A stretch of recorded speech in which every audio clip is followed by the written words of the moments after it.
Paul Simon and Art Garfunkel were once the golden duo of American music.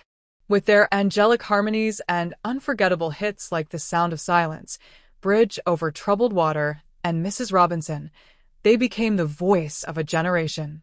Together, they created some of the most iconic music in history, weaving poetry and melody into timeless songs.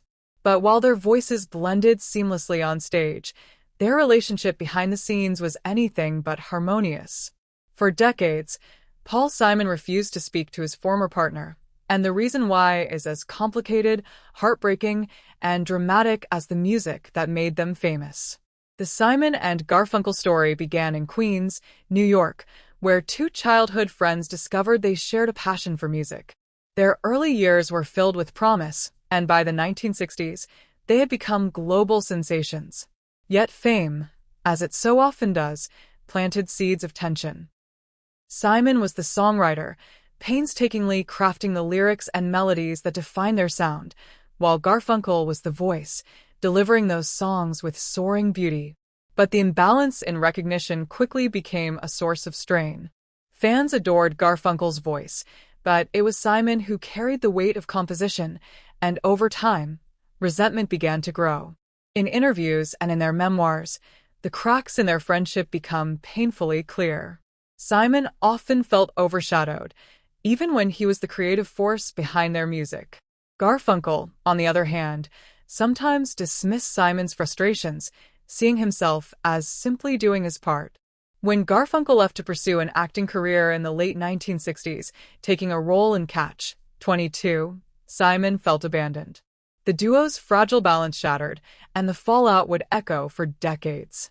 Their breakup after Bridge Over Troubled Water in 1970 was one of the most dramatic in music history. The song that had cemented their legacy as legends became their swan song.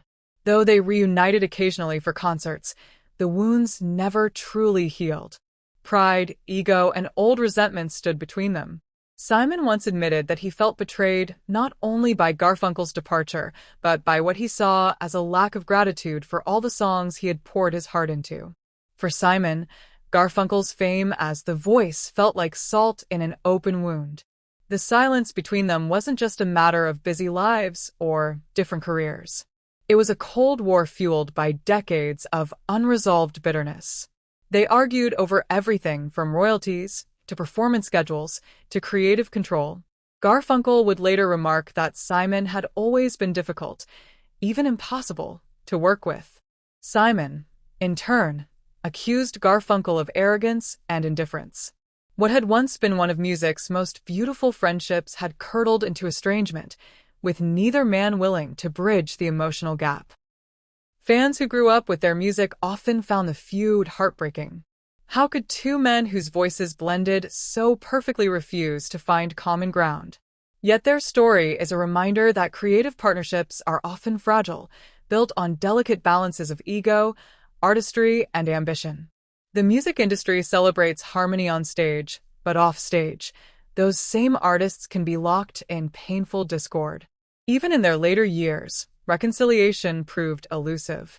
Occasional reunions sparked hope, but they rarely lasted, undone by the same old disagreements. Simon once said bluntly that he simply didn't enjoy singing with Garfunkel anymore, a statement that devastated fans. For Garfunkel, the bitterness was mutual, and his own interviews made it clear that their friendship was gone. The tragic irony is that Simon and Garfunkel created music about love, longing, and human connection, yet their own connection fell apart. Their decades-long silence is a story of pride, ego, and unhealed wounds. It is also a stark reminder that even the most legendary partnerships are made of flawed, fragile human beings. In the end, Paul Simon and Art Garfunkel's story is as haunting as their music. They gave the world harmony, yet could not find it for themselves. And while the songs live on, cherished across generations, the silence between them remains one of music's saddest truths.